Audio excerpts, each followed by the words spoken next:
Para acabar, glándula suprarrenal. Entonces, primero un poco de fisiología. La glándula suprarrenal pues son dos glándulas que se encuentran encima del riñón, ¿no? Tienen un tamaño bastante pequeño y vamos a reconocer en la histología dos capas, una corteza y una médula, ¿no? La corteza se va a dividir en tres zonas, desde afuera hacia adentro, una zona glomerular, una zona fascicular, lo están viendo acá, y una zona reticular. La zona glomerular va a producir aldosterona. ¿Ya? La aldosterona es un mineralocorticoide. ¿Por qué se llama mineral corticoide? Porque como ustedes saben, la aldosterona que regula básicamente el sodio y el agua, por eso se llama mineral. ¿Listo? Mineralocorticoide. La segunda zona es la zona fascicular. La fascicular que produce cortisol. Este es un corticoide, un glucocorticoide. Y la tercera zona, que es la zona reticular, que es la zona más profunda de la corteza, va a producir DEA. ¿Qué cosa es DEA? Dehidroepiandrosterona. ¿Listo? Que es una hormona sexual, básicamente, ¿no? Es un andrógeno. De ahí que las mujeres también producen andrógenos, en menores cantidades, pero sí, porque las mujeres, lógicamente, que tienen glándulas suprarrenales. Entonces las mujeres también producen andrógenos, pero en mucha menor cantidad que los hombres, ¿no? Por último, la médula, que es la parte más profunda de la glándula suprarrenal, que produce catecolaminas, adrenalina y noradrenalina. ¿Listo? Ahora, vean la regulación. Mientras que la zona glomerular, al producir aldosterona, ¿quién lo regula? La angiotensina 2. La zona fascicular y la zona reticular sí que están reguladas por el eje ACTH-CRH. Mientras que la parte medular no lo regula el eje hormonal, lo regulan las fibras simpáticas preganglionales. ¿Qué es lo que les trato de decir entonces? Que cuando hay un problema hormonal, los síntomas van a ser básicamente por falta de cortisol y por falta de DEA, ¿no? Porque esos dos son los que van a ser regulados por la ACTH. En cambio, la aldosterona y las catecolaminas no son regulados por este eje hormonal. Por más que se produzcan todos en el mismo órgano, no son regulados, ni la aldosterona ni las catecolaminas son reguladas por la ACTH. La ACTH únicamente regula el cortisol y el DEA. Ojo con eso. Un ejemplo clásico de esto es que estas hormonas son esteroideas, o sea que necesitan del colesterol. Miren ustedes acá, tengo yo el colesterol, pasa por diversos estadios, pregnenolona, progesterona, ¿no? Y finalmente tendré yo la aldosterona. Si sufre alguna variación, va a pasar a cortisol, ¿no? O a androstenediona. Pero vean que todos nacen del colesterol, ¿no? Sino que depende de qué enzima usen, se van a diferenciar, ¿no? Por ejemplo, si usan, como vemos acá, la 17 hidroxilasa, pasa a 17 hidroxiprogesterona. Y si usa a la 17-20 hidroxilasa, pasa a androstenediona. O sea, depende de qué enzima usa para poder derivar, ¿no? No es necesario que se aprendan esto, pero sí para que tengan una idea que todos derivan del colesterol, ¿no? Todos derivan del colesterol. Y en ese sentido, entonces vean esta figura. ¿Quién es el que produce el colesterol? El hígado, ¿no? Entonces, tengo yo acá los kilomicrones, entran al hígado, no es un colesterol que viene de la dieta, mediante la acetilcoenzima A se forma el VLDL. Este VLDL sale y en la sangre se transforma a LDL. Este LDL tiene se une a la célula, ¿no? Vean que tiene un receptor, ¿sí? Y esto como que se engloba, ¿no? Mediante la clatrina. Se engloba, se forma una vesícula y este LDL luego entra, ¿no? Y se junta pues con el colesterol, con los ácidos grasos y finalmente se forma el colesterol. Y como ya dijimos, el colesterol pasaba a pregnenolona y se forman pues las diferentes hormonas que acabamos de comentar en esta figurita, ¿no?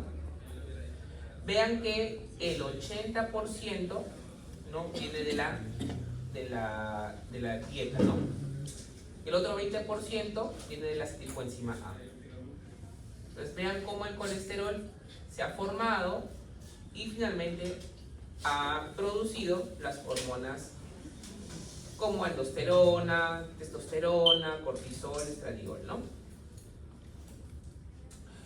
Muy bien, ahora, como es una hormona esteroidea, entonces tiene pues un receptor, que es el receptor esteroideo, ¿no?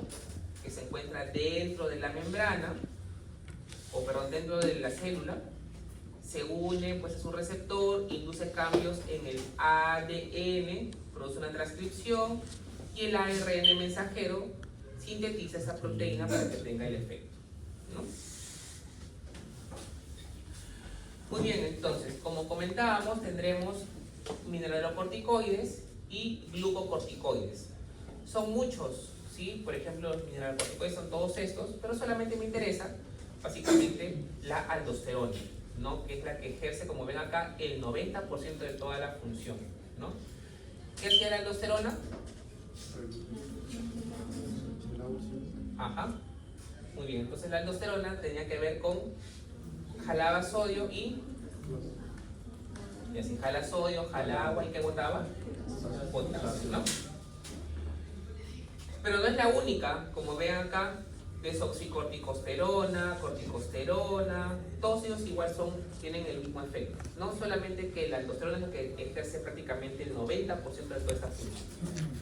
Por otro lado, tenemos los glucocorticoides. El principal es el cortisol, ¿no? El cortisol ejerce el 95% de la función de todos estos, ¿no? ¿A quiénes más tenemos? A la corticosterona, cortisona, prednisona, todos ellos. Pero de todos ellos, el más importante, vuelvo a repetir, es el cortisol, porque tiene prácticamente el 95% de la función, ¿no? Y el corticoide, o el cortisol, tiene múltiples funciones. En primer lugar, ¿no? Que inhibe la respuesta inflamatoria, o sea, es un antiinflamatorio, ¿sí? Inhibe la respuesta inflamatoria, es un antiinflamatorio. ¿Qué más? Conserva el gasto cardíaco, aumenta el tono arteriolar, disminuye la permeabilidad endotelial, ¿sí?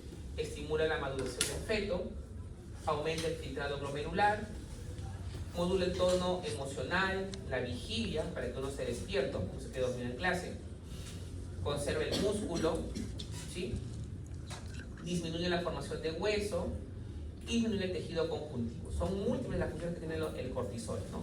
Tal vez la más importante sería el efecto antiinflamatorio, ¿no? Por eso que a veces damos corticoides para bajar la inflamación, ¿no? El eje hipotálamo-hipófisis pues funciona como el de la tiroides, ¿no?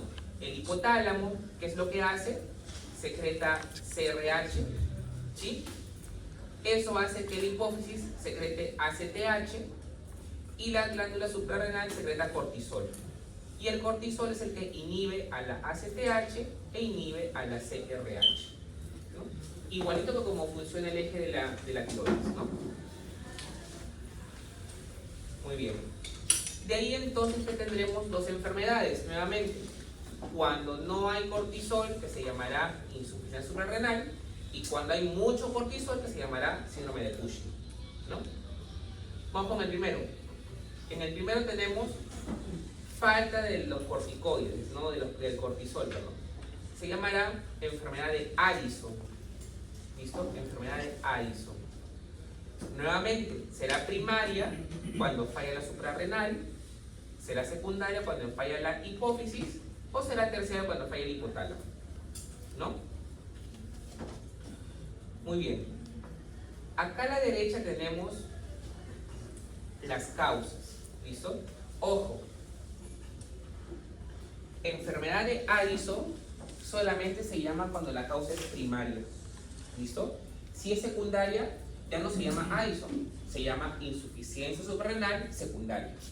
Solamente la primaria se llama enfermedad de Addison. ¿Listo? Hablando de Addison, ¿cuál es la causa más frecuente de Addison? Tuberculosis. Si ustedes agarran un libro, por ejemplo, agarran el POR y tal, les va a decir que la primera causa es autoinmune. Pero ¿qué es lo que pasa? Que esos libros son hechos en Norteamérica o en Europa. Y allá no es tan prevalente la tuberculosis como lo es acá. En nuestro medio, en Perú, la primera causa de Addison es TBC, tuberculosis. Luego ya seguirá la enfermedad autoinmune.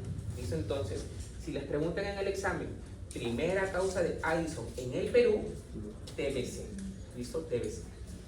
Si no, lo otro es que sea autoinmune, igual anticuerpos que estimulan a la suprarrenal. Otras, por ejemplo, VIH, meningococo, histoplasma calefactuna H, hemorragias, neoplasias, iatrogénicas, entre otras. ¿Listo? Esas son causas de Addison. Causas de insuficiencia suprarrenal secundaria, o sea, cuando el problema está acá, lo más frecuente, como siempre, es un tumor, ¿no? Un tumor, o cuando hemos dado muchos corticoides y yo suprimo el corticoide, me va a causar una insuficiencia suprarrenal secundaria, ¿no? Granulomas, entre otros. Los síntomas que voy a encontrar en Addison. Voy a encontrar dos grandes grupos de síntomas, porque me faltan corticoides y porque me faltan mineralocorticoides. Porque acuérdense ustedes que ACTH solamente mandaba en los glucocorticoides y en los mineralocorticoides. No mandaba en las hormonas sexuales, ni mucho menos en las catecolaminas. Entonces, si yo tengo falta de mineralocorticoides, no tendré aldosterona, ¿no es cierto? ¿Y qué hacía la aldosterona? Jalaba sodio. Como no hay quien te jale el sodio y tú pierdes sodio por la orina, tendrás hiponatremia. ¿Listo? ¿Qué más hacía la aldosterona? Jalaba sodio y te botaba potasio. Como no tienes aldosterona, no hay quien te bote el potasio, tú te quedas con el potasio. Hipercalemia. Entonces tendrás hiponatremia, hipercalemia, ¿no? Y eso hace que haya acidosis, ¿no?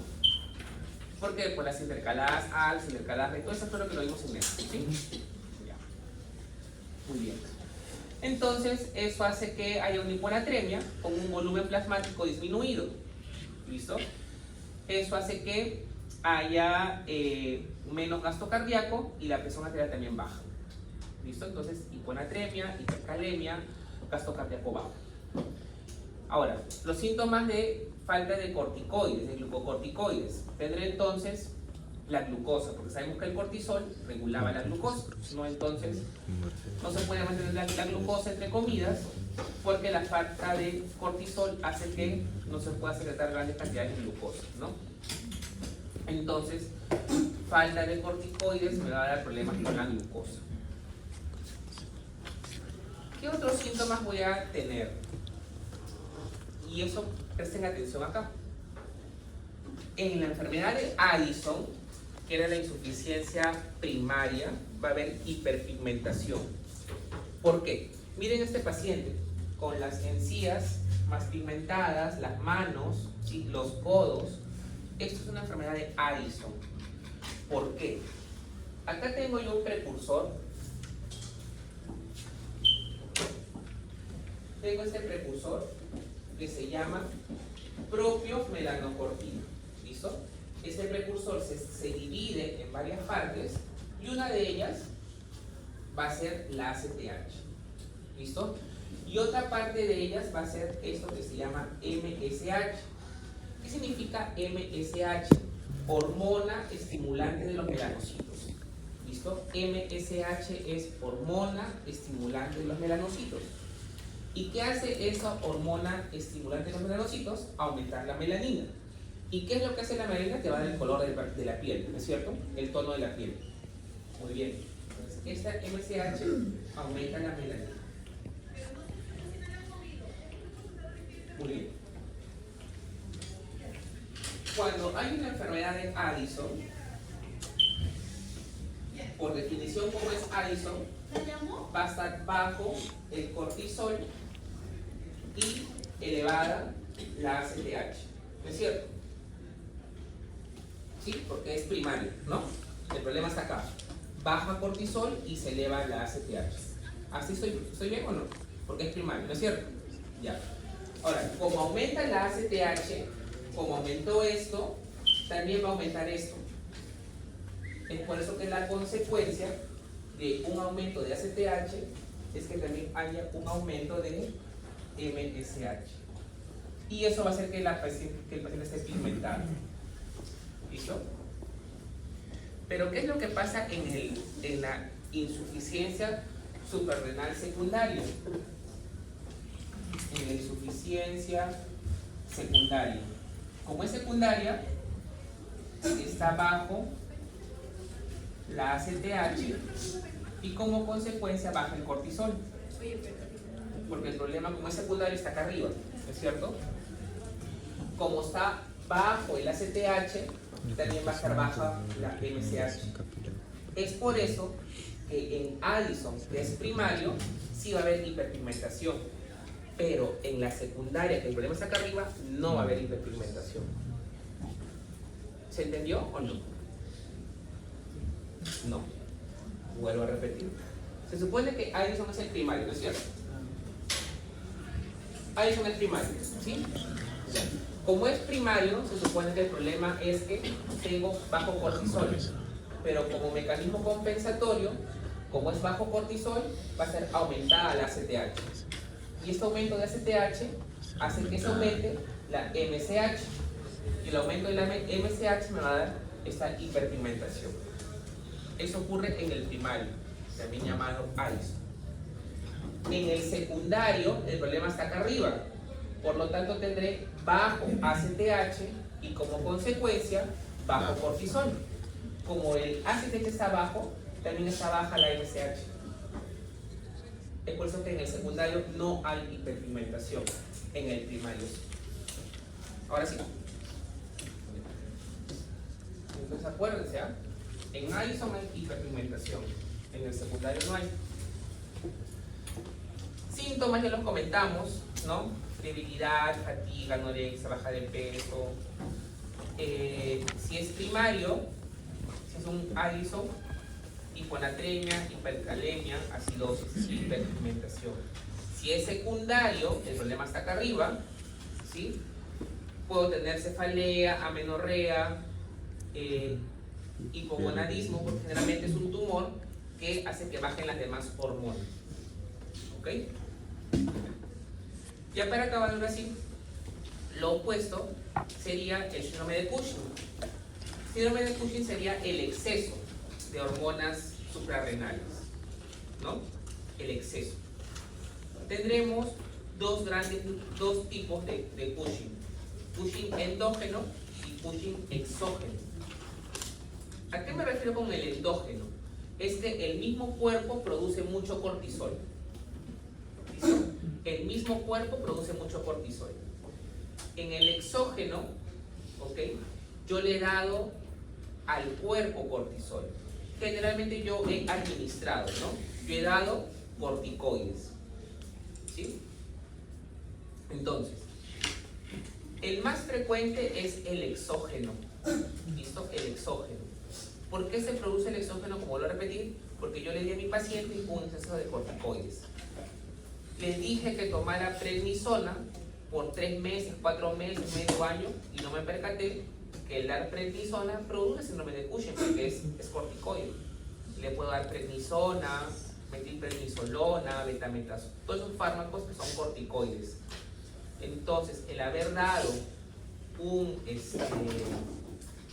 corticoide como fármaco por mucho tiempo produjo el síndrome de Cushing, ¿sí?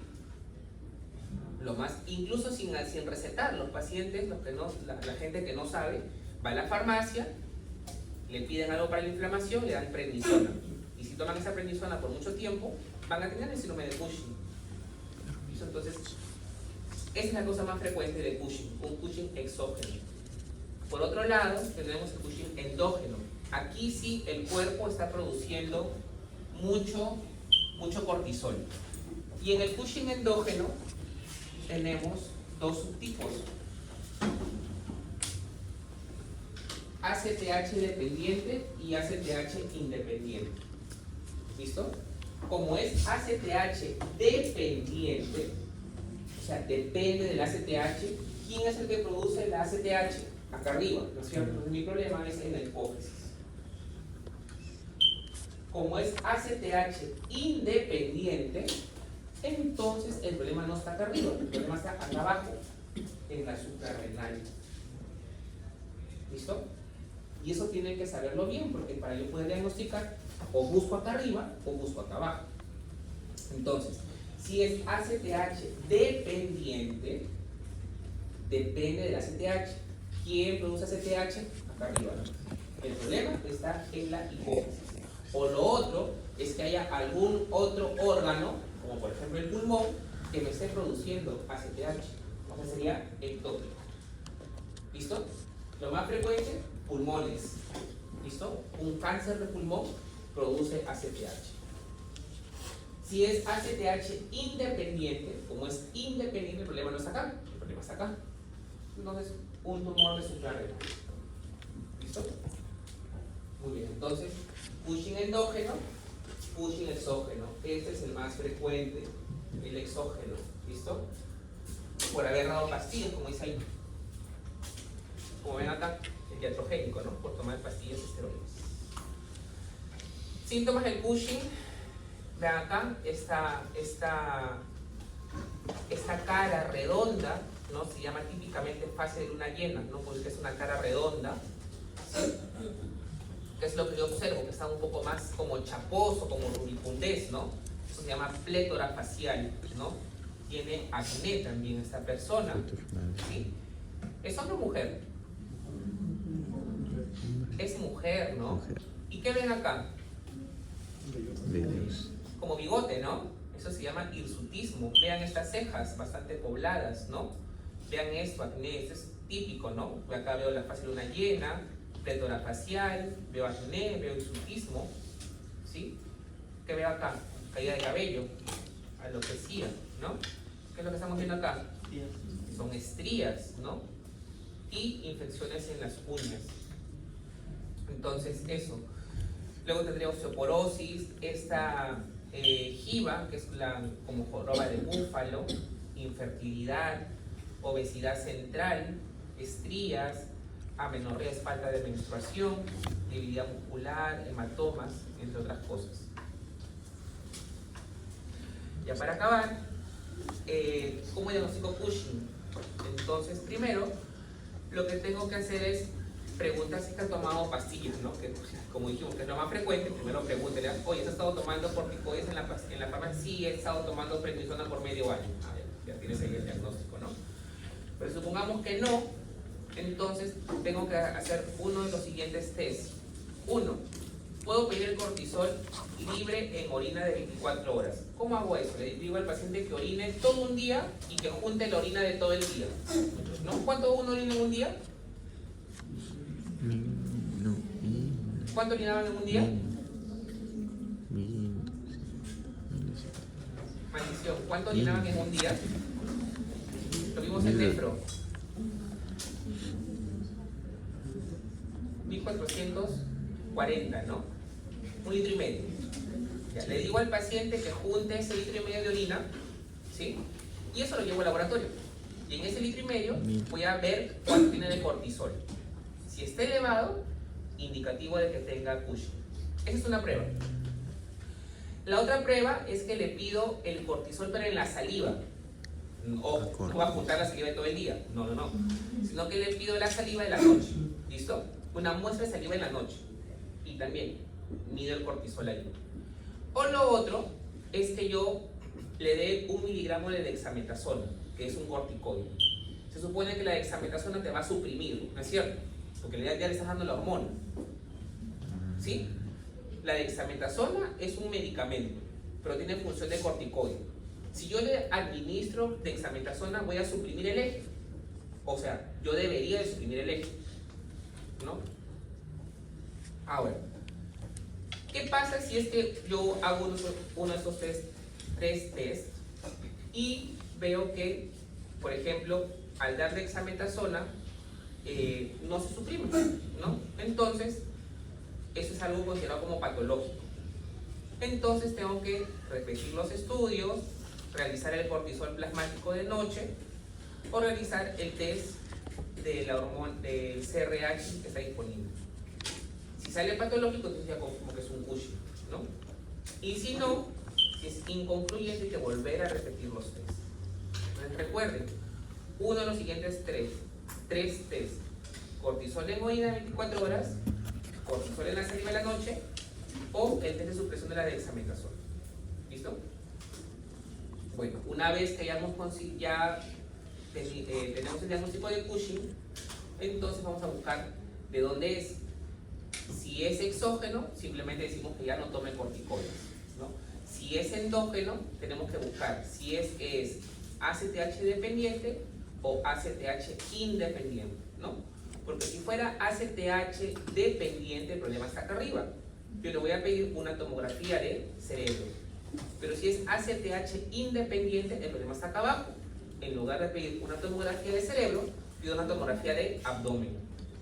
Entonces, es por eso que es importante saber si es que es dependiente o independiente.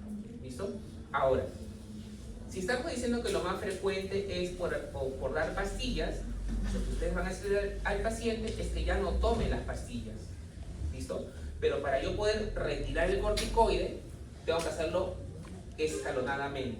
Si mi paciente está tomando 50 miligramos de prednisona al día, yo le voy a decir que después de 3 días le baja a 40. Después de 5 o 7 días le baja a 30. Le baja a 20, le baja a 10 y luego lo suprime. No le voy a decir que hoy día tomas y mañana ya no. Porque lo que vas a causar es una crisis. Porque estás suspendiendo completamente el medicamento. Entonces, la retirada de los corticoides es de forma escalonada. ¿Listo?